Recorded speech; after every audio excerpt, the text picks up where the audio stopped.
Sitting here reminiscing about the little things you do. Ancienne alliance, Dieu a montré plusieurs preuves qui justifient la valeur qu'il a accordée à la femme. Et même dans la chambre haute, les femmes étaient là, elles ont parlé à langue, elles ont vécu l'expérience de la plénitude du Saint-Esprit. Or, il est difficile qu'une personne ne parle pas d'une chose qui lui remplit dans le cœur.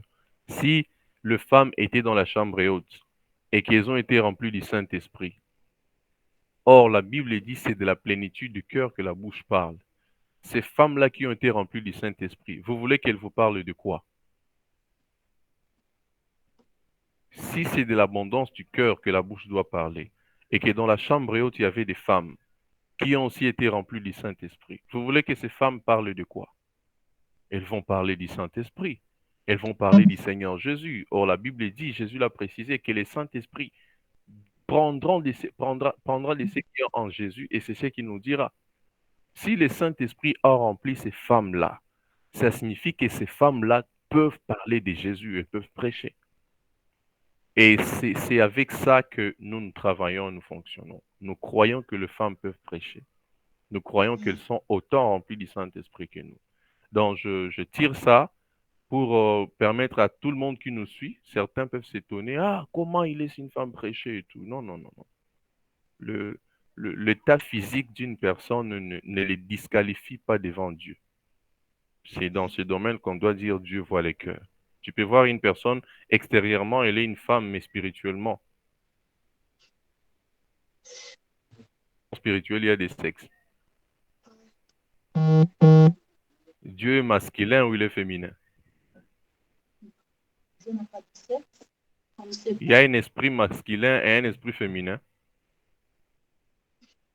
Ça n'a pas de sens. Dieu n'a pas de sexe et nous sommes nés de Dieu. Spirituellement, on n'a pas de sexe, on est tous comme Dieu. Donc, prenons ça comme ça.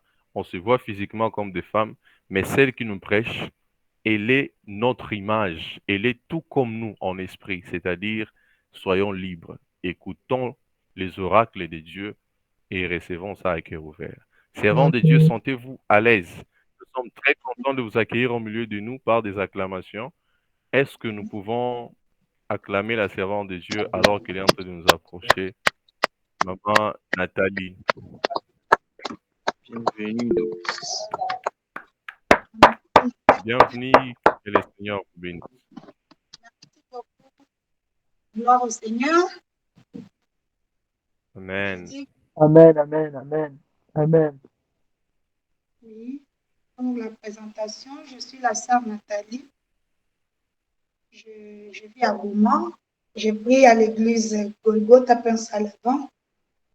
Pour moi, c'est un privilège d'être aujourd'hui l'oratrice de cette conférence. Il y a plusieurs servantes de Dieu, plusieurs serviteurs de Dieu, mais Dieu m'a fait grâce d'être privilégiée aujourd'hui pour partager avec vous ce que le Saint-Esprit a mis en moi. Et c'est pour moi un sujet de joie, c'est pour moi un sujet d'allégresse et je suis tellement reconnaissante envers Dieu. Je dis merci à mon Sauveur, je dis merci à Dieu, je dis également merci au Saint-Esprit, mais aussi je suis reconnaissante envers la gestion ou bien l'organisation de ces grandes œuvres de Dieu qui est Bouma Ministries. Je dis aussi merci à Bouma Ministries. Je suis vraiment honorée.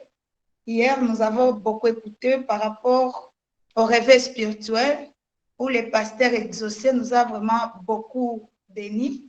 Nous avons vraiment été édifiés et le Saint-Esprit était au rendez-vous. Gloire au Seigneur. Je ne sais pas si vous êtes là, vous allez juste écrire Amen ou vous allez Amen, dire amen. Amen, nous sommes là, amen. Seigneur. Gloire au Seigneur, gloire au Seigneur. Aujourd'hui, on va continuer avec notre thème qui parle de l'amour. J'aimerais, avant de parler de ce thème, nous pouvons un peu prier même pour 1 minute, juste une petite prière qui va encore nous faire entrer dans la présence du Seigneur et ouvrir nos oreilles spirituelles pour bien écouter sa parole. Éternel Dieu, je te bénis car tu es merveilleux. Merci Père Céleste pour ta bonté. Merci Seigneur pour ta miséricorde à mon égard et à l'égard de cette conférence. Tendre Père, tu es le maître des temps et des circonstances. À ces moments si merveilleux où nous voulons partager ta parole, nous voulons Seigneur que le Saint-Esprit soit au rendez-vous. Nous voulons Seigneur que le Saint-Esprit soit en œuvre. Que ne soit pas mes pensées, Seigneur, mais tes pensées. Que ne soit pas mes paroles, Seigneur, mais tes paroles. Nous avons besoin de toi, Seigneur. Et que cette parole, Seigneur, touche le cœur de quelqu'un. Que cette parole, Seigneur, change la vie d'une personne aujourd'hui. Au nom puissant de Jésus-Christ, nous avons ainsi prié. Amen. Je dis Amen. Amen. Sans plus tarder, aujourd'hui, nous allons parler d'un sous-thème qui est intitulé « Qui peut nous séparer de l'amour de Dieu ?» Qui peut nous séparer de l'amour de Dieu? J'ai vu beaucoup de gens ont abandonné leur amour. Comme hier, le pasteur Exaucé a dit, lorsqu'on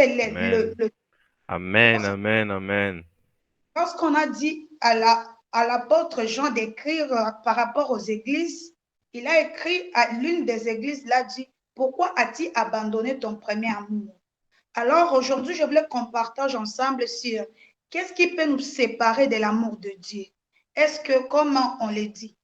Ou bien qui peut nous séparer de l'amour de Dieu? Est-ce que c'est une personne? Est-ce que c'est les situations que nous traversons? Est-ce que c'est la famine ou quoi? Qu'est-ce qui peut nous séparer de l'amour de Dieu? Parce que dans nous, il y a déjà ce réveil-là. Il y a le réveil spirituel qui est en train de battre les records. Il y a le réveil spirituel qui est manifesté par le respect de la règle divine. Et la meilleure des règles divines, c'est l'amour. C'est la règle primordiale que Dieu ou bien Jésus nous a laissée sur cette terre. Nous allons lire les Saintes Écritures et nous allons lire dans Romains 8, verset 35 jusqu'à 37. Je lis au nom de Jésus-Christ. Qui nous séparera de l'amour de Christ? Serait-ce la tribulation ou l'angoisse, ou la persécution, ou la famine, ou la nudité, ou les périls, ou l'épée? Selon qu'il est écrit, c'est à cause de toi qu'on nous met à mort tous les jours, qu'on nous regarde comme des brebis destinées à la boucherie. Mais dans toutes ces choses, nous sommes plus que vainqueurs par celui qui nous a aimés. Amen. Gloire au Seigneur. Tu vas juste Amen. Dans toutes ces choses, nous sommes plus que vainqueurs par celui qui nous a aimés. Avant d'entrer dans le plus profond de notre thème aujourd'hui, avant de commencer à montrer quoi ou bien comment est-ce que nous pouvons nous séparer de l'amour de Dieu ou de l'amour de Jésus-Christ, j'aimerais parler de 4 dimensions selon la géométrie de l'amour de Jésus. Selon la géométrie, on nous apprend qu'il y a la longueur, il y a la largeur, il y a l'auteur et il y a la profondeur. Alors, j'aimerais parler aujourd'hui de ces 4 dimensions-là de l'amour de Dieu pour savoir comment est-ce que le Dieu qui respecte toutes ces dimensions ou bien le Dieu qui montre son amour dans toutes ces dimensions, comment est-ce que nous pouvons aller au-delà de cet amour? Qu'est-ce qui peut nous pousser à nous écarter de cette grande amour qui est si grand et qui se manifeste dans toutes les dimensions de la vie? Et premièrement, je vais parler de ces 4 dimensions. Et la première dimension que je vais parler, c'est la largeur de l'amour de Dieu. La largeur de l'amour de Dieu. Comment est-ce que Dieu nous montre la largeur de son amour? Quand nous voyons la Bible, partout dans la Bible, on nous montre que Dieu est amour. Et il manifeste cet amour sur toutes les dimensions. Il manifeste cet amour sur toutes les dimensions. Et aujourd'hui, je vais expliquer d'abord la largeur de l'amour de Dieu. Avec moi, vous allez comprendre que la largeur de l'amour de Dieu, ça se manifeste par l'élargissement du salut. L'élargissement du salut. Dieu nous montre son amour, ou Dieu manifeste la largeur de son amour par l'élargissement d'Israël. Cela veut dire quoi? Auparavant, c'était seulement les Juifs qui étaient sauvés. C'était seulement les Juifs qui avaient l'assurance d'être enfants de Dieu. Mais avec la venue de Jésus-Christ, Dieu nous a donné la possibilité. Dieu nous a offert la possibilité de devenir aussi enfants de Dieu. Dieu a élargi par Jésus-Christ les salis. Et là, il a élargi son amour. C'est par là, tu vas voir, du nord au sud, de l'ouest à l'est, tous ceux qui se sont tournés vers Dieu ont été sauvés. Tous ceux qui se sont tournés vers Jésus ont été appelés enfants de Dieu. Pourquoi? Parce que Dieu a manifesté la largeur de son amour. On est ensemble, gloire au Seigneur. Deuxièmement, en continuant à parler de la largeur de l'amour de Dieu, cette largeur-là, je peux dire que c'est ce qui montre même la grâce Amen. de Dieu. Amen. La largeur de l'amour de Dieu, ça se manifeste lorsque Dieu a envoyé son Fils unique. Quel amour!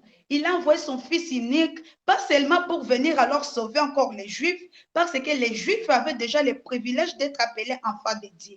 Mais il a envoyé pour que Jésus vienne nous sauver, nous autres qui n'avons même pas l'identité en Jésus-Christ, nous autres qui n'avons même pas cet privilège d'être appelés enfants de Dieu.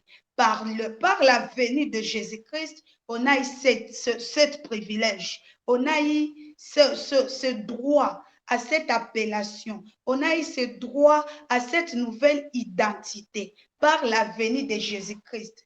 Et lorsqu'il a donné ou bien il a envoyé son Fils unique, il a témoigné son amour. Et ça, c'est la première dimension de l'amour de Dieu. C'est la largeur même de l'amour de Dieu ou bien de ce que Dieu est pour nous. Deuxièmement, je vais parler de ce qu'on appelle la longueur de l'amour de Dieu. La longueur de l'amour de Dieu, ça se manifeste dans le temps.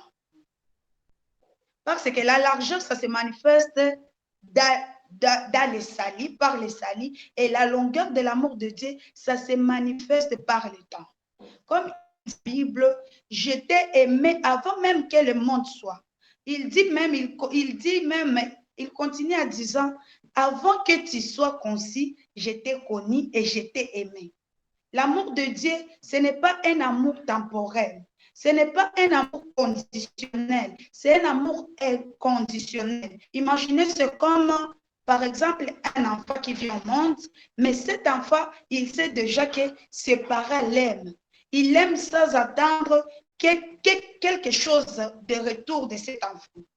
Il aime déjà cet enfant sans savoir quel sera son comportement. Est-ce qu'il sera bandit? Est-ce qu'il sera un bon enfant? Est-ce qu'il sera exemplaire? Mais ses parents, lorsque seulement l'enfant vient au monde, ses parents sont errés. Ça, on appelle ça un amour inconditionnel. Et Dieu nous montre la longueur de son amour par les temps. Parce que l'amour de Dieu, c'est un amour qui est constamment. C'est un amour qui ne varie pas. C'est un amour qui n'a pas de saison. C'est un amour qui n'a pas de temps ou de périodes. Ce n'est pas un amour périodique, c'est un amour qui est constant. C'est un amour qui est constant à chaque instant et à chaque heure, nous vivons cet amour. Ça, c'est la deuxième dimension de l'amour de Dieu que moi, j'appelle la longueur de l'amour de Dieu. Dieu manifeste sa longueur, la longueur de son amour par les temps. Il nous aime d'un amour inconditionnel.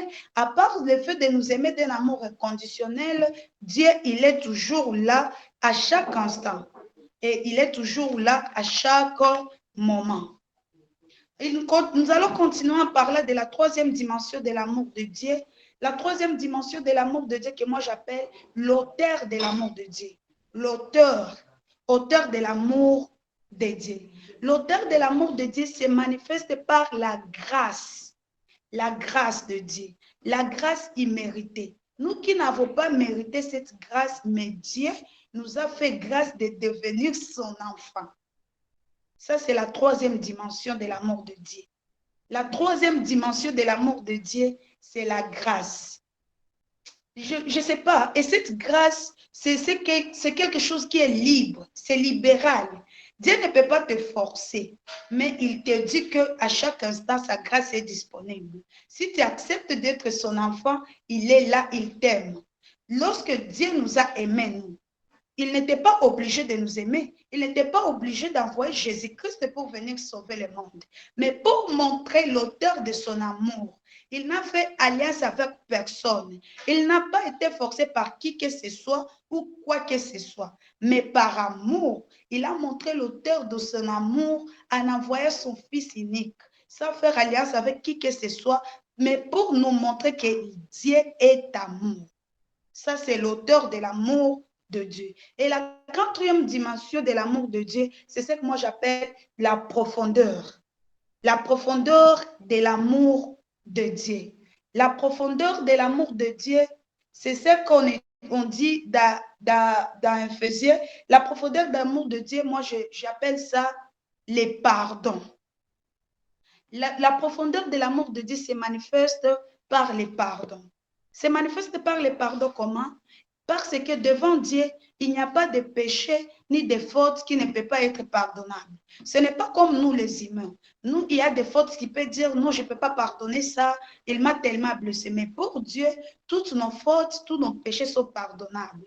Comme il écrit dans Ésaïe, il dit dans Ésaïe que même si vos péchés sont rouges comme de l'éclatant, moi, Dieu, j'ai la possibilité de pardonner et d'échanger ça et que ça soit blanc comme de la neige. Et il continue en disant qu'il n'y a pas de péché impardonnable chez lui. Il suffit juste de reconnaître en disant, j'ai péché Seigneur, je reviens, pardonne-moi et aie pitié de moi et il va te pardonner car Dieu est amour. Il continue en disant que les plus grandes la plus grande forme de l'amour de Dieu se manifeste par le pardon. Parce que devant Dieu, il n'y a pas le péché plus lourd. Il n'y a pas un péché qui pèse que Dieu ne peut pas pardonner. Dieu peut pardonner tous les péchés. Gloire au Seigneur. Gloire au Seigneur. Amen. Amen. Pardonner tous les péchés. Dieu peut pardonner tous les péchés. Cela veut dire quoi? Il n'y a pas de péché plus grand, il n'y a pas de péché qui pèse lourd que Dieu ne peut pas pardonner. Et il est le seul à pardonner parce que dans la logique, c'est à la personne que tu as offensé que tu vas demander pardon. Lorsque nous offensons, nous commettons des péchés contre la Sainte Écriture ou la loi divine, c'est à notre Dieu que nous devons demander pardon, car lui seul a le pouvoir de nous pardonner. Ça, c'est la quatrième dimension de l'amour de Dieu. Alors, lorsque nous savons toutes ces quatre dimensions-là, nous savons que Dieu montre la largeur de son amour, Dieu montre la longueur de son amour, Dieu montre l'auteur de son amour, Dieu montre la profondeur de son amour. Les quatre dimensions-là, nous avons que Dieu se manifeste partout. Et il montre son amour dans tout. Même les pardons, en nous montrant son pardon, Dieu, il a accepté même de tout perdre. En lisant la Bible, vous allez comprendre avec moi dans Philippiens, il dit, il s'est même humilié. Il a accepté d'aller même jusqu'à la mort. Il a tout perdu. Il a laissé les richesses, il a laissé les honneurs et il a accepté les rangs d'être même un malfaiteur pour nous. Il a accepté d'être appelé un brigand. Il a accepté d'être appelé un malfaiteur pour que nous soyons sauvés. Ça, c'est la quatrième dimension de l'amour de Dieu. Quelqu'un qui a accepté de laisser tout pour toi. Il a accepté de laisser même les honneurs. Il a accepté de laisser les richesses, les respects pour venir nous sauver. Il est allé même jusqu'à la mort à la croix. Ça, c'est le dernier échelon de l'amour qu'il nous a montré par Jésus-Christ. Alors, qu'est-ce qui peut nous séparer de cet amour? Qu'est-ce qui peut nous séparer de cet si grand amour de Dieu? Est-ce que, comme on est en train de dire dans Romains 8, 35, qu'est-ce qui peut nous séparer de l'amour de Dieu? Personnellement, en lisant les Écritures, comme on a lu ensemble dans Romains, où l'apôtre Paul qui nous écrit, qui nous séparera de l'amour du Christ, serait-ce la tribulation, l'angoisse, la persécution? Je suis en train de voir avec l'évolution de la technologie, avec les souffrances qui sont en train d'attaquer le monde, plusieurs ont abandonné l'amour. Plusieurs ont quitté leur premier amour. Aujourd'hui, le message d'aujourd'hui est là pour nous conscientiser encore, pour nous rappeler encore de revenir à notre premier amour. L'amour là que nous avons abandonné, c'est l'amour que Dieu veut que nous revenons sur ça. Comme nous dit ici, la turbulation. Est-ce que c'est la turbulation qui va faire en sorte que nous abandonnons l'amour de Dieu? Personnellement, moi, je ne crois pas. Parce que si les anciens, si les apôtres, si les prophètes, ils ont enduré jusqu'à la mort, et nous aussi, nous pouvons endurer. Parce que la Bible continue à dire ça, mais dans toutes ces choses, nous sommes plus que vainqueurs par celui qui nous a aimés. Ce n'est pas nous, c'est lui qui va nous fortifier pour garder cet amour. Pour garder cet amour envers Dieu, pour garder cet amour envers nos semblables. En lisant le 10 commandements, vous allez comprendre avec moi que les 4 premiers commandements, c'est le commandement que Dieu nous explique comment est-ce que nous devons manifester son amour envers lui. Comment est-ce que Dieu, nous allons montrer notre amour envers Dieu.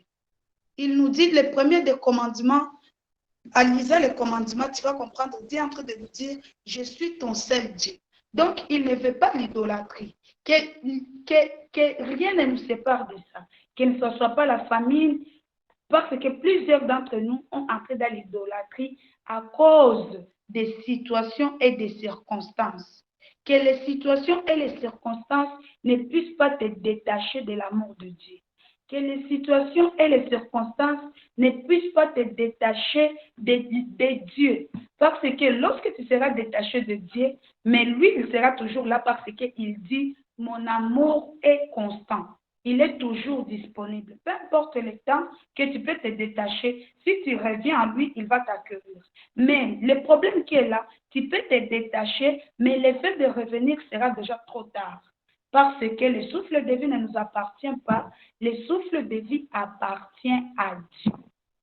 Gloire au Seigneur. Gloire au Seigneur. Gloire à Dieu. Amen, amen. Le souffle de vie ne nous appartient pas. Amen. Le souffle de vie appartient au Seigneur. Dieu est amour. Aujourd'hui, tu peux abandonner cet amour et tu vas au-delà. Même une chose sûre, la grâce est là, mais la grâce ne durera pas.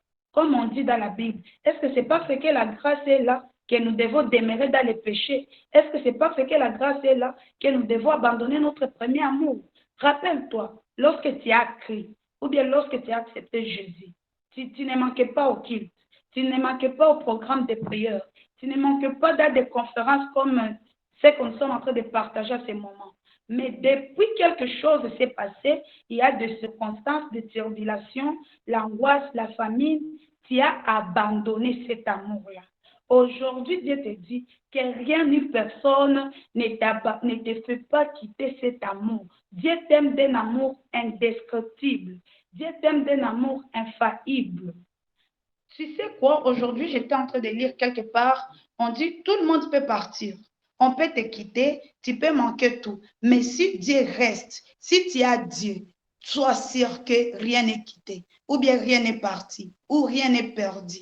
Tu peux perdre même tout, tu peux perdre les biens, les personnes peuvent te quitter, mais si Dieu est avec toi, comme il continue à dire toujours dans Romains, il dit toujours que si Dieu est pour nous, qui sera contre nous? Personne. Donc, ça peut arriver que tu traverses des moments durs. Ça peut arriver que tu traverses des situations tellement compliquées qui te font mal. Mais rappelle-toi, la Bible nous dit qu'il s'appelle Emmanuel. Cela veut dire Dieu avec nous. Et puis, Dieu ne nous a pas dit que tout sera facile. Dans le combat ou bien dans notre lutte en tant que chrétien, Dieu ne nous a pas dit que ça sera facile, mais il nous a promis d'être toujours là.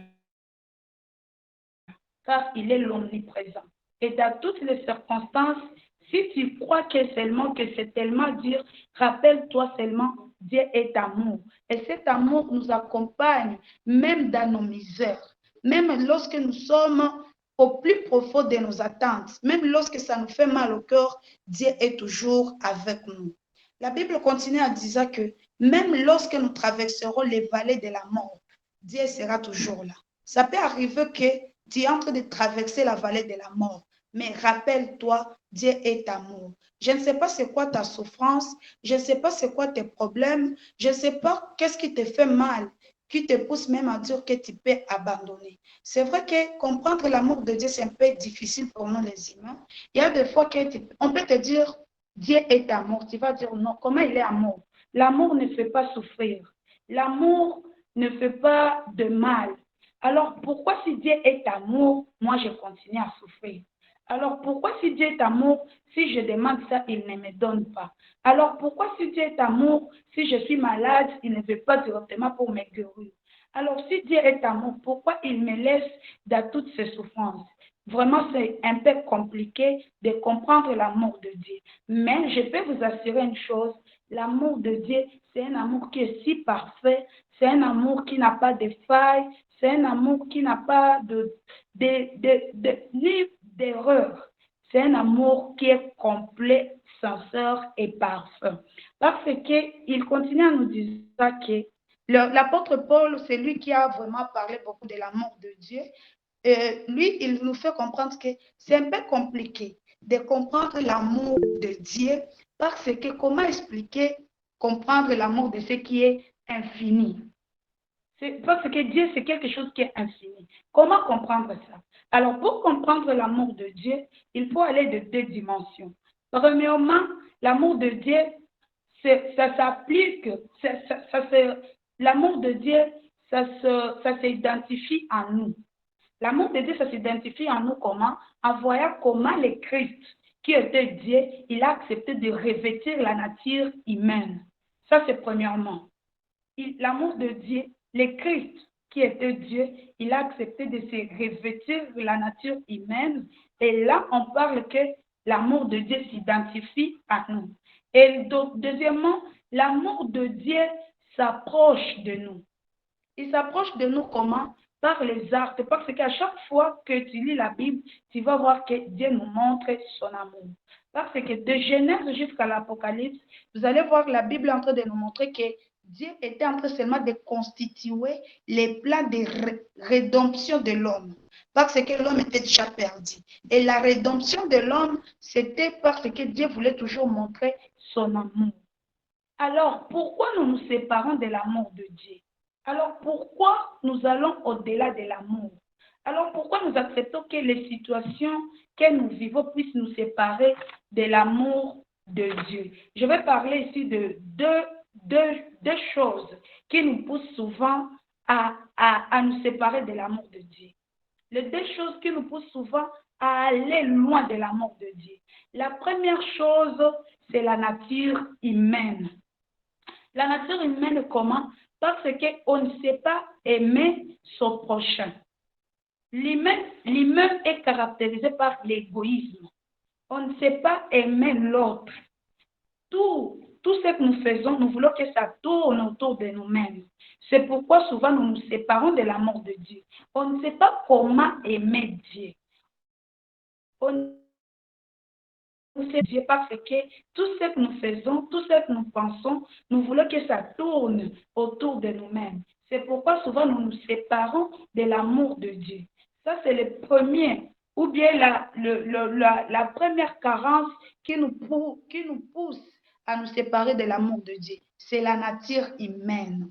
Notre nature humaine, c'est une nature qui est tellement corrompue, c'est une nature qui est tellement égoïste, dans le point où souvent, nous nous aimons. On ne sait même pas comment aimer son prochain. On ne sait même pas comment prendre soin de son prochain. Tout ce que nous faisons, nous nous demandons, c'est quoi mon intérêt dans tout ça? Tout ce que nous faisons, nous nous demandons, je gagne quoi dans tout ça? C'est ce qui nous pousse même de ne pas bien comprendre l'amour de Dieu. Parce que tout ce que nous faisons, nous regardons d'abord notre intérêt. Alors que la Bible dit, si tu veux sauver ta vie, ou bien si tu comptes beaucoup sur tes intérêts, tu perdras alors Dieu. Si tu veux sauver ta vie, tu la perdras. Mais si tu laisses Dieu le sauver, tu la gagneras encore plus sur la terre et tu gagneras aussi la vie éternelle. C'est pourquoi la nature humaine nous pousse souvent à abandonner et à nous séparer de l'amour de Dieu.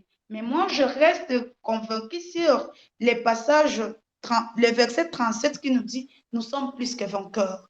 La Bible dit, il y a le combat entre les besoins de la chair et les besoins spirituels. Mais que les celles de la chair ne puissent pas gagner sur ce qui est spirituel. La chair est faible, mais nous avons celui qui nous fortifie, nous avons celui qui nous donne la force, nous avons celui qui s'appelle victoire qui est de notre côté et c'est lui qui nous donne la force de surmonter toutes circonstances. Ça, c'est le premier problème qui nous pousse de nous séparer de l'amour de Dieu.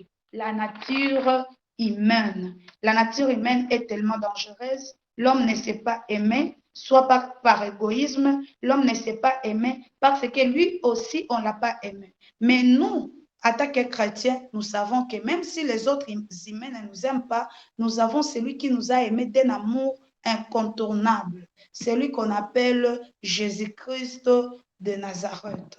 Le deuxième problème qui nous pousse souvent de nous séparer de l'amour de Dieu, c'est la nature divine de l'amour de Dieu. La nature divine de l'amour de Dieu. Cela veut dire quoi? La nature divine de l'amour de Dieu nous pousse à ne pas bien percevoir cet amour, à ne pas bien comprendre cet amour de Dieu. Parce que c'est l'amour qui est de haute qualité.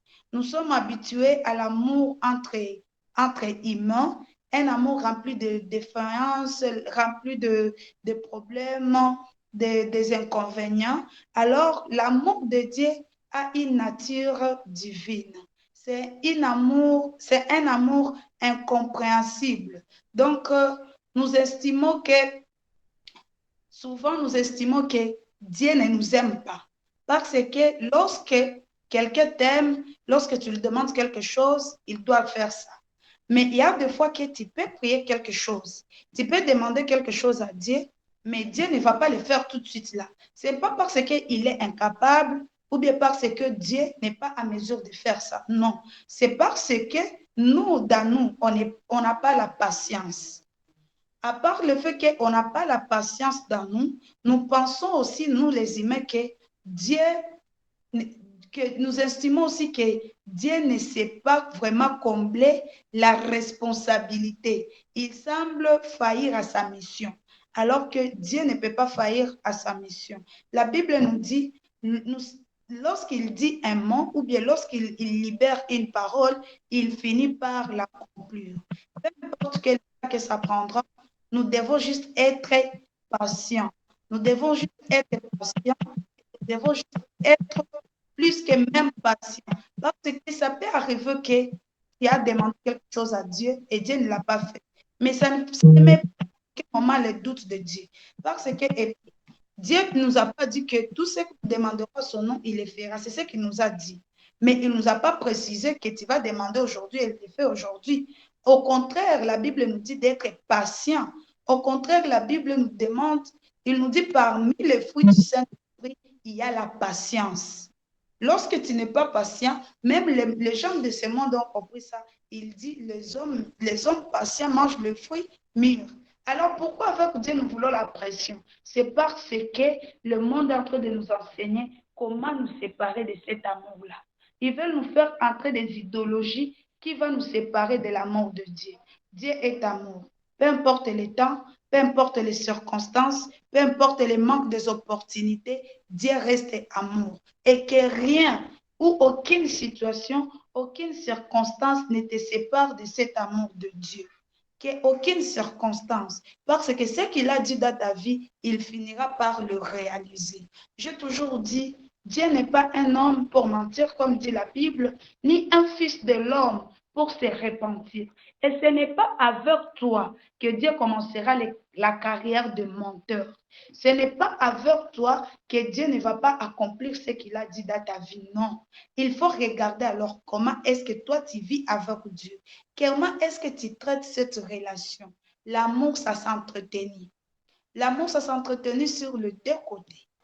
Tu peux voir, Dieu est en train d'entretenir son amour du jour au lendemain. Parce qu'à chaque fois que tu te réveilles, la parole de Dieu te dit, ne crains point. Ne crains point car moi, Dieu, moi, ton Dieu, je suis toujours avec toi. moi, ton Dieu, je suis toujours à tes côtés. Mais toi, qu'est-ce que tu fais? À la place de ne craindre point, toi, tu mets le doute. Tu n'entretires pas même cette phrase-là. L'amour, c'est du vice-versa. Mais toi, tu ne fais pas du vice-versa.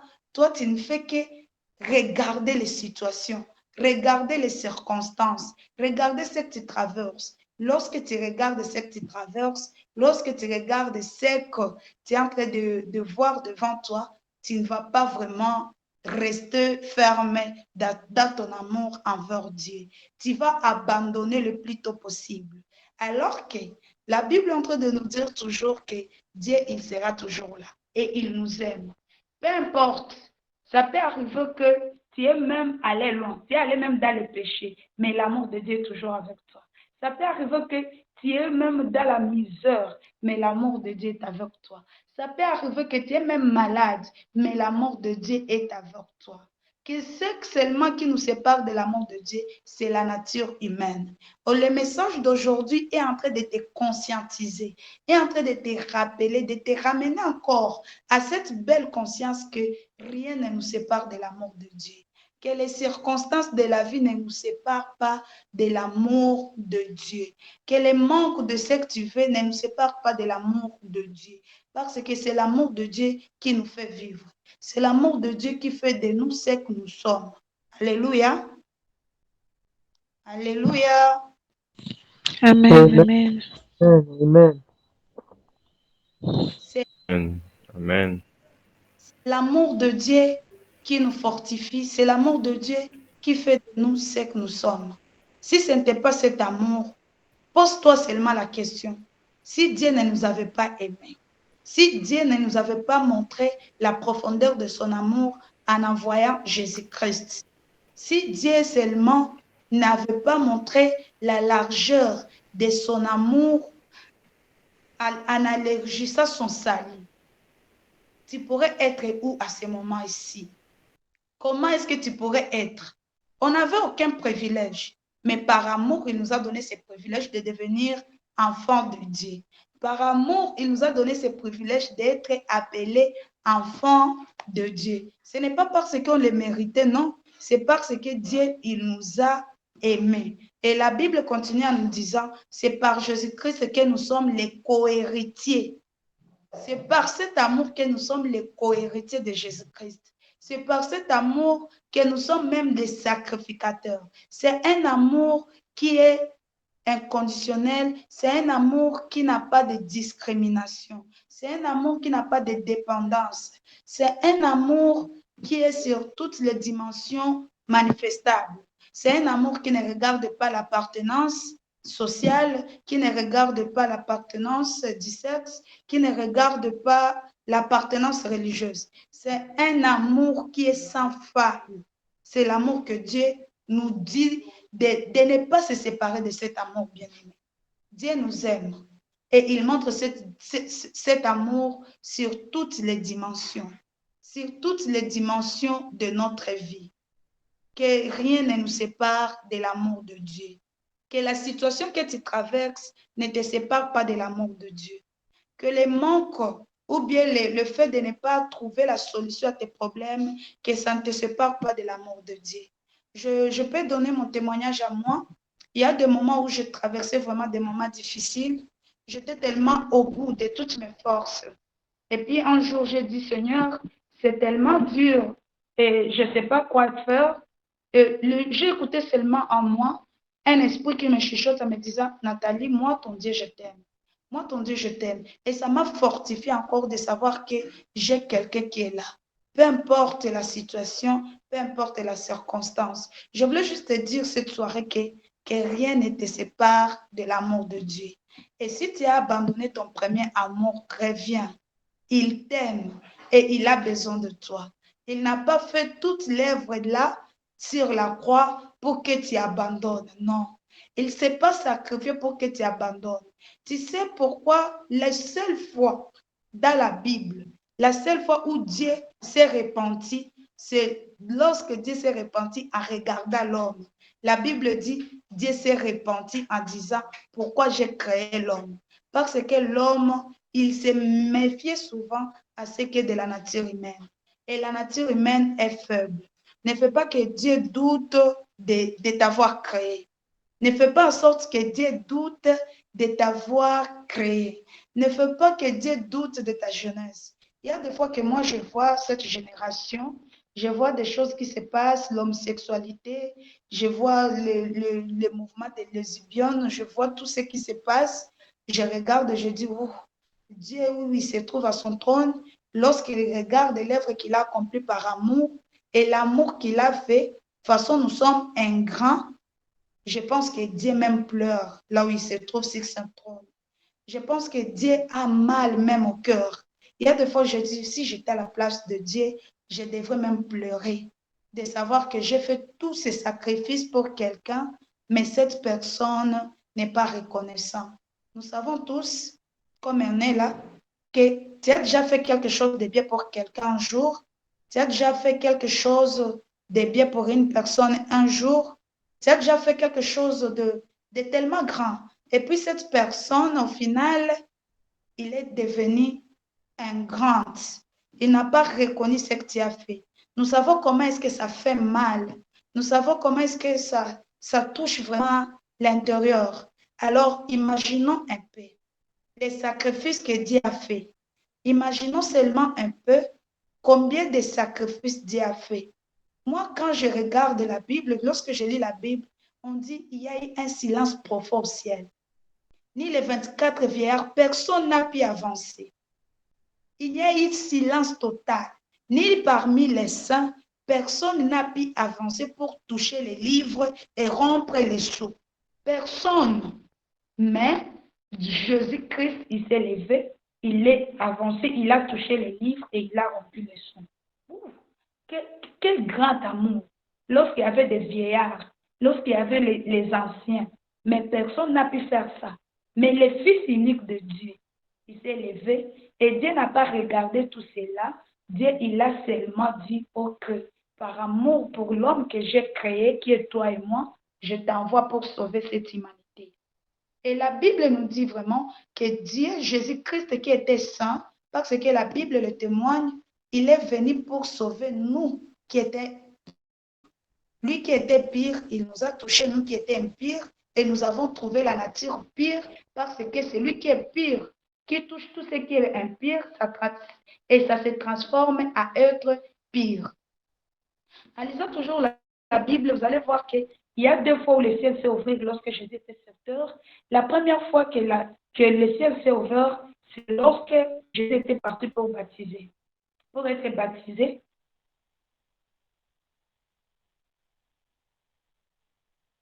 mon fils bien-aimé, c'est mon fils bien-aimé que je connais. Le ciel a témoigné le fils bien-aimé. Il n'a pas seulement témoigné le fils bien-aimé, mais il a témoigné la personne de Jésus-Christ.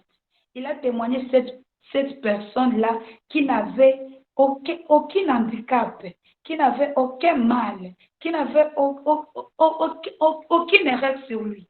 Il était saint, aucune faute, aucun péché. Le ciel a dit, mon fils bien-aimé. Il a témoigné ça. La deuxième fois que le ciel s'est ouvert, c'est lorsque l'aval du temple s'est déchiré. L'aval du temple s'est déchiré, le ciel s'est ouvert. Et là, même les étrangers ont témoigné. Ils ont dit, cet homme, c'est un fils de Dieu. Et là, la volonté de Dieu s'est accomplie. Jésus a accompli le plus grand sacrifice qui est de nous sauver. Et il a montré l'amour de Dieu. Il a montré l'amour que Jésus a pour nous. Alors, bien-aimé, lorsque tu comprends tout cet amour-là, lorsque tu comprends tous les bienfaits que Jésus a fait pour que toi tu sois sauvé, pour que moi je sois sauvé, qu'est-ce qui peut nous séparer encore de cet amour? Dans le monde, il n'y a rien qui nous appartient. Que la richesse ne nous sépare pas de l'amour. Parce que même si tu as la richesse, au final, tu comprendras que vanité de vanité, tout reste vanité. Même si tu as tout ce que tu cherches dans ce monde, que ça ne nous sépare pas de l'amour de Dieu. Tu peux avoir des diplômes, tu peux avoir un bon boulot, un bon travail, tu peux avoir une belle femme, un bon mari, tu peux avoir un bon travail, tu es jeune, tu es beau, tout, mais que rien ou que personne ne nous sépare pas de l'amour de Dieu. parce que tout cela passeront, mais c'est l'amour de Dieu nous justifieront jusqu'à la fin de nos jours. Le message d'aujourd'hui, c'est pour encore te rappeler que tu dois revenir à ce premier amour. Je ne sais pas, tu l'as abandonné comment. Soit par l'angoisse, c'est lui seulement qui est le consolateur et il peut enlever cette angoisse dans ton cœur. Si c'est par la famine, parce que la Bible dit, est-ce que c'est la famine qui me poussera de m'éloigner de Dieu? Je vais te dire que Jésus, il est le pain de la vie. Viens à lui et il comblera toute ta famine et tu seras rassasié car il est le pain de vie. Si c'est les souffrances, je vais te dire que c'est Jésus qui est le bonheur. Si c'est la maladie que tu traverses, peut-être ça peut arriver que tu es tellement malade, tu ne te sens pas bien, tu vois, tu commences à dire non, si je pourrais aller voir même un marabout, que cette maladie ne t'éloigne pas de Dieu. Il s'appelle Jehovah Rapha, il guérit toute maladie, il fait même des opérations, sa cicatrice. Ce n'est pas avec toi qu'il va échouer. Fais juste lui confiance et il assumera ce qu'il a dit. Il accomplira ce qu'il a dit. Je ne sais pas ce que tu traverses. Je ne sais pas, peut-être tu es dans le chômage, tu as fini les études et tu es en train de dire non, je ne vais plus aller à l'église, je vais aller d'abord chercher le travail.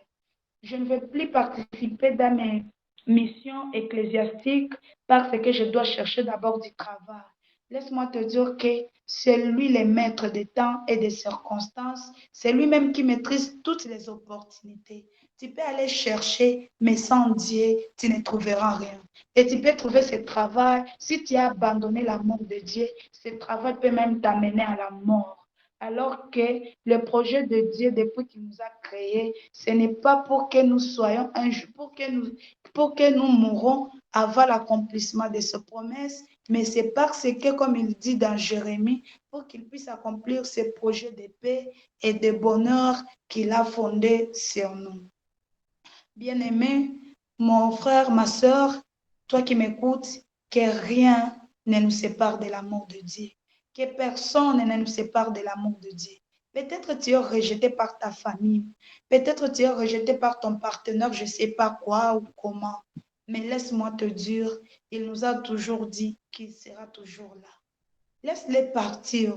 Laisse-les se moquer de toi. Mais toi, c'est que je garde une bonne relation avec celui qui m'a aimé avant que je sois. Avant que tu sois, Dieu t'a aimé. C'est pourquoi il t'a créé à son image. Il avait un projet avec toi. Ne détruis pas ces projets en allant loin de Jésus, en allant loin de sa parole, en allant loin de tout ce qui se trouve dans les Saintes Écritures. La Bible est tellement claire et dans tout ce qui est dans la Bible, Dieu nous le répète et le dit dans un seul mot, c'est l'amour. Il nous montre l'amour et que rien ne nous sépare de cet amour de Dieu. Ce n'est pas seulement l'amour de Dieu, parce que lorsque l'amour de Dieu vivra en nous, nous aurons aussi l'amour envers nos proches. Nous aurons aussi un cœur qui pardonne parce que Dieu nous pardonne. Nous aurons un cœur qui donne parce que Dieu nous donne par amour. Beaucoup de choses qui nous arrivent, ce n'est pas parce qu'on les mérite, mais c'est parce que Dieu nous aime. Tout ce que tu es là, ce n'est pas parce que tu les mérites, parce qu'il y a plus beau que toi, il y a plus meilleur que toi, qui aimerait être comme toi. Mais ils ne sont pas comme toi. Ce n'est pas que tu es spécial, non. Ce n'est pas que tu es plus beau ou plus malin, non. Mais c'est parce que Dieu t'aime. C'est parce que Dieu a un plan merveilleux avec toi. Que rien ne nous sépare de l'amour de Dieu. Que personne ne nous sépare de l'amour de Dieu. Qu'aucune situation ne nous sépare de l'amour de Dieu. Qu'aucune circonstance ne nous sépare de l'amour de Dieu. Je vais vous expliquer c'est quoi cet amour dans 4 dimensions. L'amour de Dieu, ça se manifeste dans toutes les dimensions. Et que rien ne nous sépare de cet amour. Peu importe les problèmes. Peu importe, je ne sais pas comment est-ce que tu vis tes problèmes. Je ne sais pas ce que tu traverses. Mais que rien ne nous sépare de l'amour de Dieu. C'est un amour qui est constant. C'est un amour qui est inconditionnel. C'est un amour qui n'a pas de retour. C'est un amour qui est sans distinction. C'est un amour qui est sans discrimination. C'est un amour qui est sans faille. C'est un amour qui est incontournable. Le message d'aujourd'hui, c'est pour te dire que Dieu est amour. Et cet amour, c'est peu importe le temps. Même lorsque tu as péché, Dieu t'aime. Il est là. Même lorsque tu es dans la maladie, Dieu est là. Même lorsque tu es dans la misère, Dieu est là. Même lorsque tout va mal, Dieu est là. Et son amour est présent. Dieu t'aime et son amour se manifeste sur toutes les dimensions. C'est pourquoi il nous a sauvés, il nous a donné de nouvelles identités à lui, il se rapproche de nous chaque jour et que rien ne nous sépare de cet amour. Si tu regardes dans la Bible, beaucoup qui ont essayé de se séparer de l'amour de Dieu, ils ont mal fini. Alors toi, sois comme David. À chaque fois que tu vois que tu es allé loin de l'amour de Dieu, reviens. Dis Seigneur, je suis allé loin, je suis désolé, pardonne-moi. Je ne sais pas pour comment. Moi, je pense que Dieu appelait David l'homme selon mon cœur, c'est pour deux choses. C'est parce que, premièrement, David était un homme qui savait demander pardon, qui reconnaissait ses erreurs, qui savait lorsqu'il a péché, il disait non. Ici, j'ai péché, je dois revenir vers mon premier amour. Ici, j'ai pris la femme de Our, je dois revenir vers mon premier amour qui est Dieu et je dois lui demander pardon. La deuxième chose qui possède Dieu a aimé beaucoup David, c'est parce que David était un bon chanteur. Dieu aime la louange et l'adoration. Dieu aime quand on l'élève. Et là, dans la louange, David exprimait son amour. Il exprimait son amour à Dieu. Il montrait à Dieu comment est-ce qu'il aimait Dieu. Il montrait à Dieu comment est-ce que Dieu est grand. David était un homme qui savait expliquer l'amour de Dieu par les paroles. C'est pourquoi à l'Isa des psaumes, vous allez voir, il écrit « Ô Dieu, ô éternel, ô rempli de beauté ». Il montrait Dieu comment est-ce que Dieu est grand et Dieu est amour. Bien-aimés, chers amis, chers frères et sœurs, chers bien-aimés, je viens aujourd'hui te dire, reviens à ton premier amour et que rien, ni personne, ni aucune situation, ni aucune circonstance ne nous sépare de l'amour de Dieu. Dieu t'aime et il manifeste son amour sur toutes les dimensions. Que Dieu nous bénisse abondamment et je pense que pour aujourd'hui, que Dieu nous bénisse abondamment. On va prier juste pour 2 minutes. Amen. Amen, amen. Amen, amen, amen. Amen. Amen. Yeah. Vous allez juste dire amen si on est ensemble. Amen. On est là, on est là. Amen. Amen. Amen. On va prier. On va prier. On va prier juste 1 minute. On va dire à Dieu de nous donner la force de ne pas abandonner son premier amour, de nous donner la force de rester, de persévérer, comme Paul aimait le dire aux Corinthiens, persévérer. Persévérer, que Dieu nous donne la force de persévérer dans son amour, que rien ni personne ne nous sépare de l'amour de Dieu. On va juste prier pour 2 minutes avant de clôturer notre enseignement d'aujourd'hui. Éternel Dieu, nous te bénissons car tu es prié. Merci pour ta grâce, merci pour tes bontés qui sont inépuisables, Jésus. C'est par ton amour, Seigneur, que tu nous as donné ce moment de partage.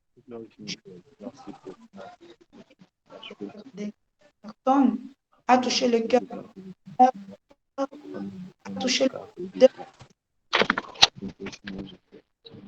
Nous avons besoin de toi, tu nous fortifies.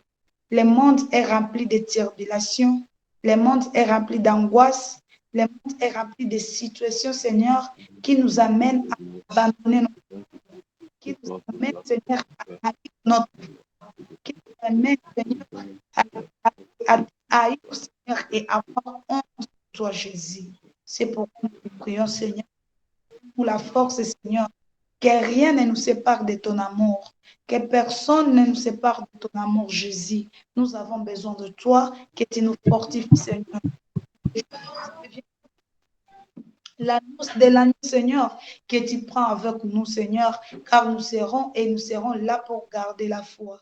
Éternel Dieu, tu as fait de nous un royaume, Seigneur, pour que nous soyons des sacrificateurs et pour que nous soyons les témoins, Seigneur, de toi. Et c'est par cela que nous témoignons ton amour et nous avons besoin de toi, Seigneur, pour que tu nous fortifies jusqu'à notre dernier jour sur la terre des humains. Au nom puissant de Jésus-Christ, nous avons ainsi prié. Amen. Que Dieu bénisse. Amen. Amen. Amen. Amen. Voilà. Est-ce qu'on peut apprécier la servante de Dieu?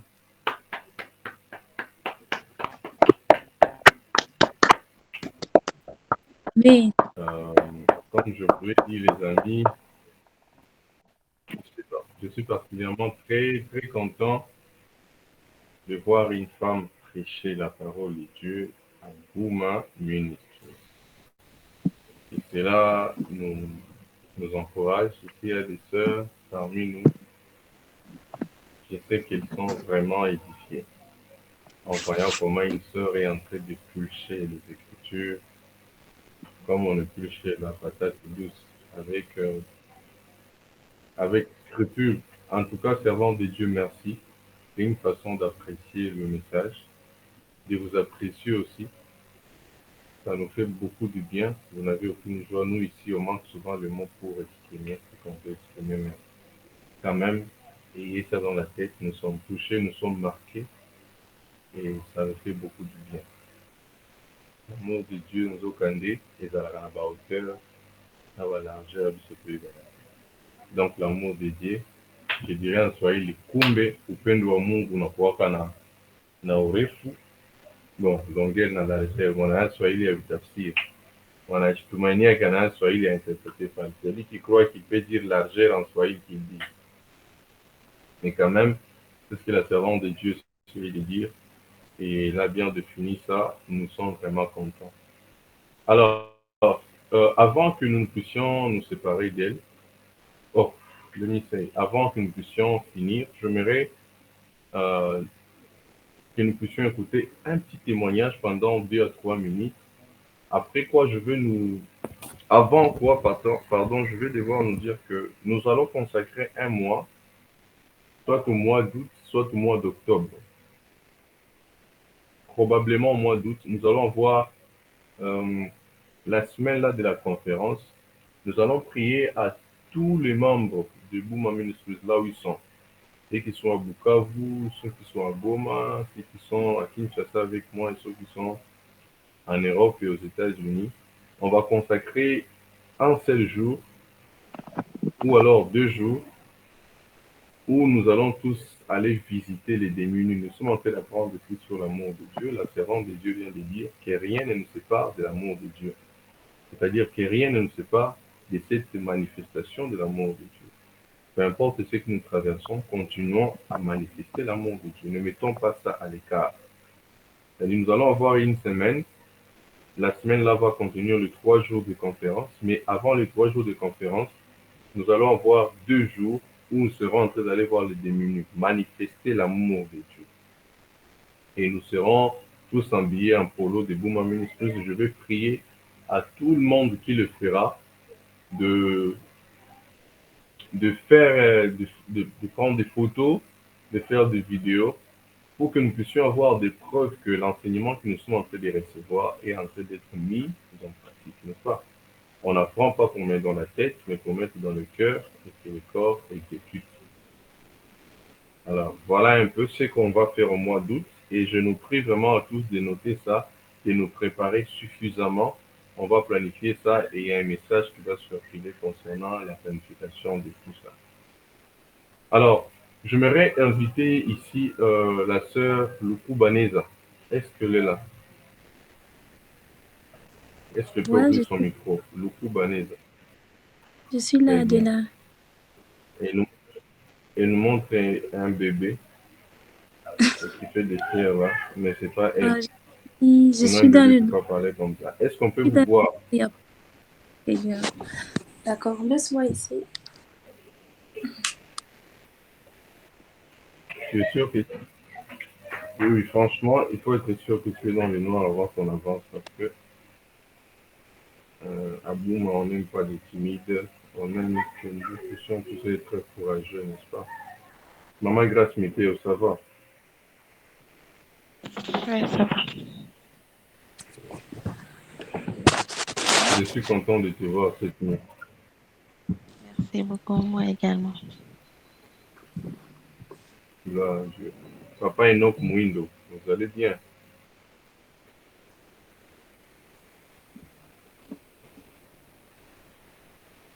Oh là là. Oh, Sœur Neza Lukuba, on peut vous voir comme ça, on va procéder avant qu'on puisse finir. Il est très important d'avoir D'accord, ce briefing de temps en temps. ok. Premièrement, je dis merci Voilà. de parmi vous. C'est Je vraiment... peux, je peux, je peux, s'il te plaît, s'il te plaît, s'il te plaît, s'il te plaît. Waouh, quelle soif. Au fait, je voulais dire quelque chose. Vous savez, les amis, le message d'aujourd'hui était très fort, mais je ne sais pas si tous on l'a compris de la même façon. Dans mon cœur à laquelle je voulais que la sœur réponde. Alors, compte tenu de son vécu dont j'ai un peu de connaissances et d'informations, j'aimerais qu'elle parle avec son propre cœur.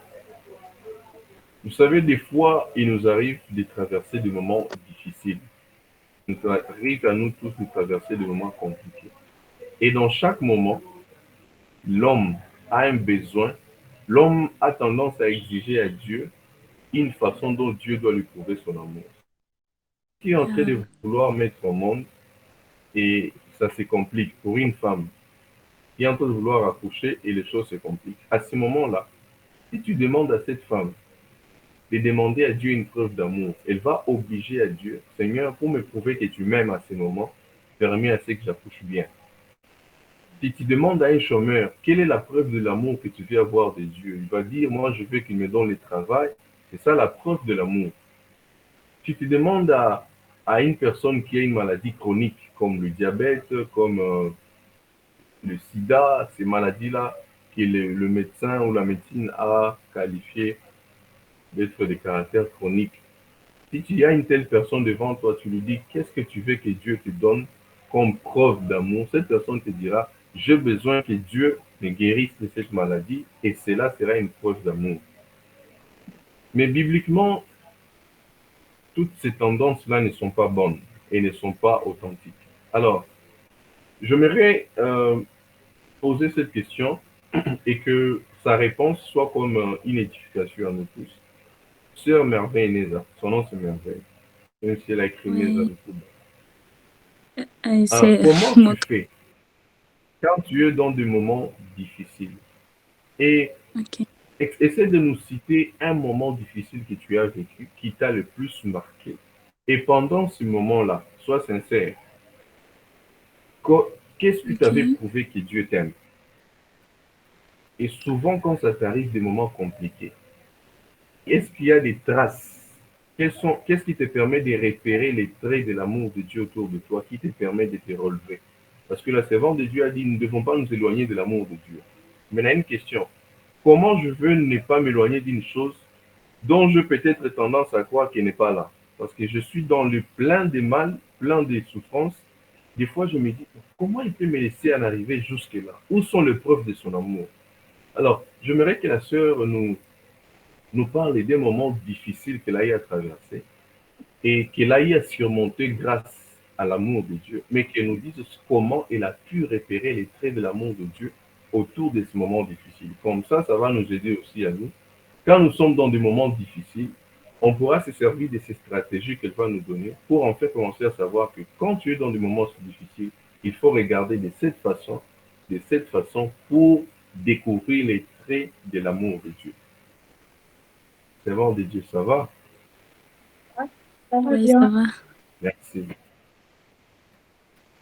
Merci, frère Adélard, pour la parole. Premièrement, je suis surprise. Je ne m'attendais pas à cette question ou à prêcher ou à dire n'importe... I don't know. something like. Can I- Come on. je peux utiliser l'anglais, le français. Ça va? Si vous parlez en anglais, je vais interpréter, mais ça fait Ah, ensemble. D'accord. Bon. Deux moments qui ont marqué ma vie. La deuxième, c'est une situation qui n'était pas facile pour moi, mais la première, au moins, le frère Adélard était présent, je pense.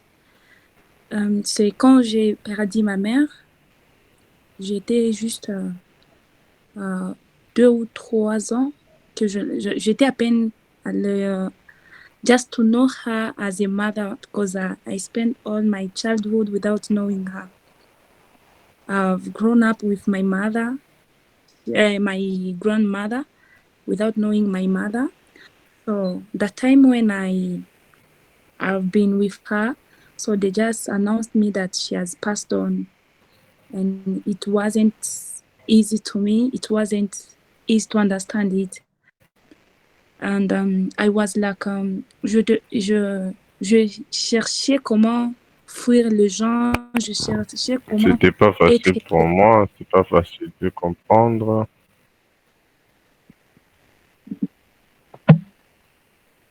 Ben, ce que je cherchais comme refuge, c'était juste des amis. Et les amis auxquels je voulais qu'ils me soutiennent, ou les amis auxquels je tenais à eux, ils étaient un peu, comment dirais-je, hypocrites à mon égard. Maintenant, j'ai rencontré le frère Adélard. Il a essayé de me parler de l'amour de Dieu.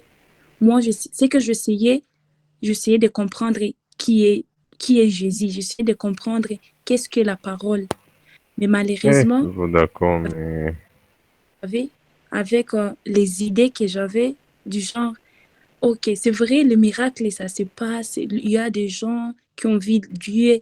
Il y a des gens qui ont été convaincus avec ce que Dieu a fait dans leur vie. Mais pour moi, j'étais un bébé spirituel. Je ne pouvais pas comprendre qu'est-ce que le frère Adélard voulait de moi. Mais un jour, on avait 2 semaines de séminaire à notre église. Je dis au frère Adélard que je vais tout faire pour que je puisse au moins ressentir quelque chose, où je ne vais pas ressortir de l'église telle que je suis venue. Je fais une prière de 3 jours en jeûne, bien sûr. Je fais 3 jours à jeûne. Je priais sans réponse, sans rien. Je tenais franchement à sentir ou à connaître Jésus dans la profondeur, mais je ne pouvais pas. Parce que moi, ce que je voulais juste voir le Jésus qu'on parlait, le Dieu qu'on parlait. Parce qu'avant, j'étais catholique. Je n'étais pas protestante. Je ne connaissais pas comment lire la Bible ou prier. Et avec la situation dans laquelle j'étais, perdre une mère que tu viens tout juste de connaître, ce n'était pas facile pour moi. Mais avec le temps, un jour, j'ai ouvert ma Bible. Je lis c'était dans Jean 4, 27, something like that. It says that c'est une histoire je pense que c'est une histoire qui parlait de l'évangile, que Jésus ouvrant les yeux. Je ne me rappelle plus. Maintenant, en essayant de méditer la parole, et le mot qui était écrit là-bas, j'ai compris que notre salut ne vient pas parce qu'on connaît déjà Jésus, mais notre salut vient au moment où tu te donnes, au moment où tu te sacrifies et au moment où tu comprends que Dieu est amour. Jésus est venu pour nous, non parce qu'on est différent ou différente des autres, non parce qu'on est dans des situations difficiles. Parfois, nous passons dans des situations difficiles parce que Dieu veut manifester sa gloire. Prenons l'exemple de Lazare. Lazare était mort, mais Jésus a dit non, Lazare n'est pas mort, mais il dort. Lazare ne dormait pas. C'est vrai, Lazare, il était déjà mort 4 jours. Mais ce que Jésus, lui, il voulait que les gens de cette... Jésus n'était pas un impudique, comme il prétendait le dire, que la femme, la samaritaine, qui a essuyé le pied de Jésus avec le parfum. Pourquoi est-ce que Jésus avait accepté? Ça veut dire que Jésus, c'est un impudique. Mais Jésus, lui, il voyait la gloire de Dieu dans tout ça. Mais Marie n'avait pas compris les pleurs que Jésus avait, comment on dit ça en français? The tears he just, I don't know how you call it Allez-y in en French, anglais. but okay. God have cried not because he was how can I say it? He kind of Mary, because Mary understood everything about the Bible. Et c'est que Jésus, lui, voulait nous La servante de montrer aux Dieu, gens c'est de cet dire amour, que Jésus avait pleuré pas parce qu'il ne pouvait pas ressusciter Lazare, mais pour la gloire du Seigneur, un notre chrétien. Dieu. C'est ça l'amour de Dieu. Prenons aussi l'exemple de Job. Job, il a tout perdu, mais il n'a pas perdu la foi en Dieu. Il a tenu jusqu'à la fin. Et Dieu lui a donné le double de tout ce qu'il avait. Et c'est ce que moi aussi j'avais compris à ce moment-là. Que Dieu, peu importe la situation que je parle, que je suis en train de surmonter, Dieu est là pour moi. Je n'ai pas besoin de comprendre, de connaître Dieu ou Jésus dans une autre dimension, à part l'amour que les gens qui étaient autour de moi m'offraient. J'avais le frère Adélard, il m'a appris à prier, il m'a appris à gêner, il m'a appris à être peut-être la femme de prière que je suis aujourd'hui. Et si je peux me permettre de le dire, de vous donner mon témoignage, ce n'est pas facile, mais récemment, j'ai perdu mon père aussi. J'ai tout laissé. Je me suis dit, à quoi sert bon de prier? À quoi sert bon de servir Dieu? Je suis une chanteuse, mais j'ai tout laissé. Mais je me suis souvenu qu'un jour, j'avais fait une prière en disant à Dieu, j'en ai marre de ces tout. J'avais un tout qui peut-être que je fais 8 mois avec ces tout, mais Dieu m'a...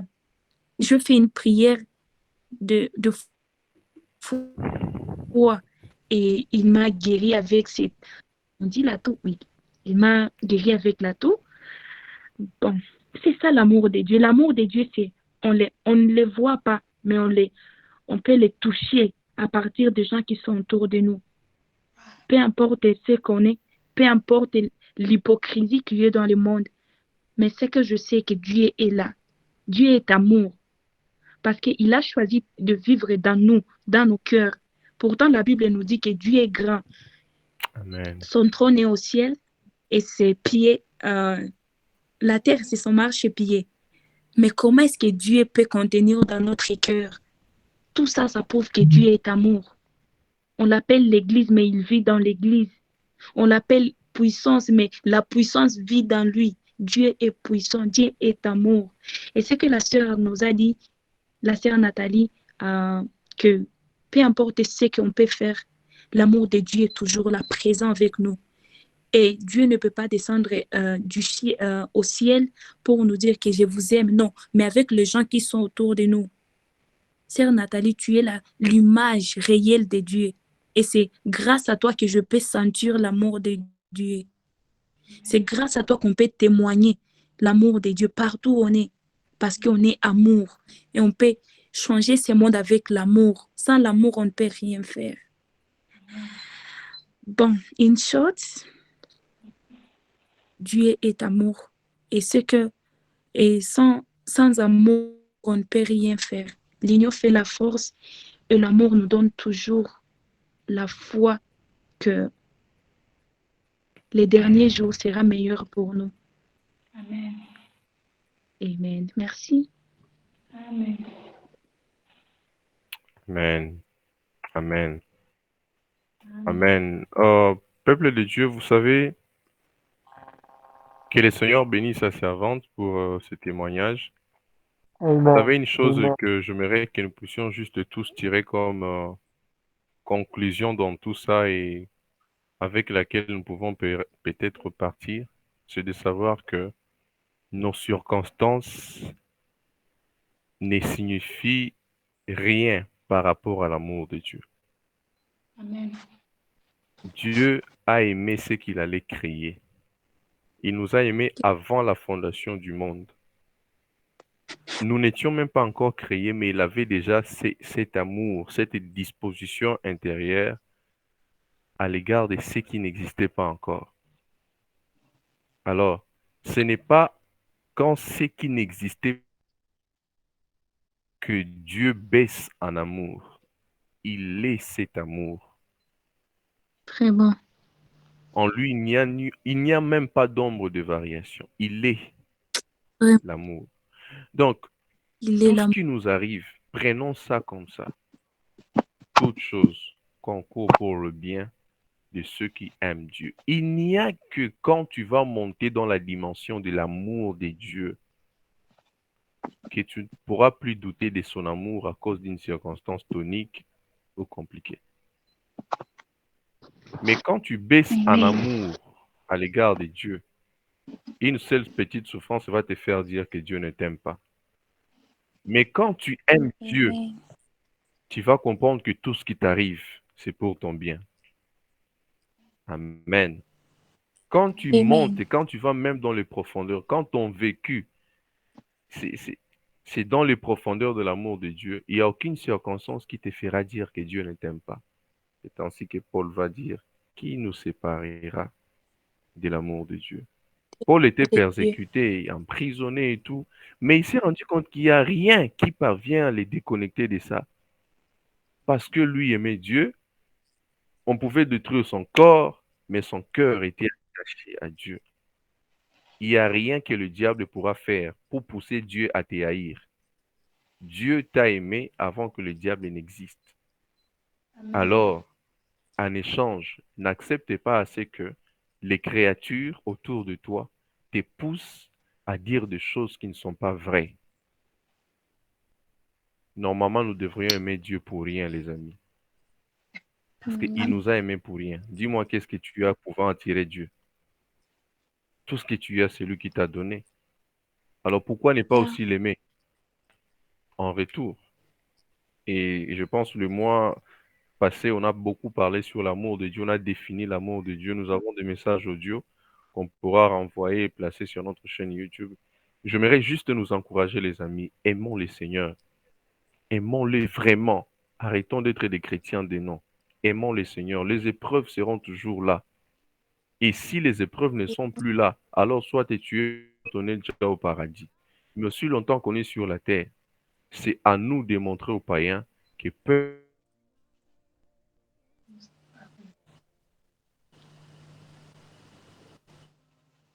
pendant qu'il y a des gens qui sont en train de mourir, il y a des gens qui sont en train d'être persécutés, à béni, les gens sont morts.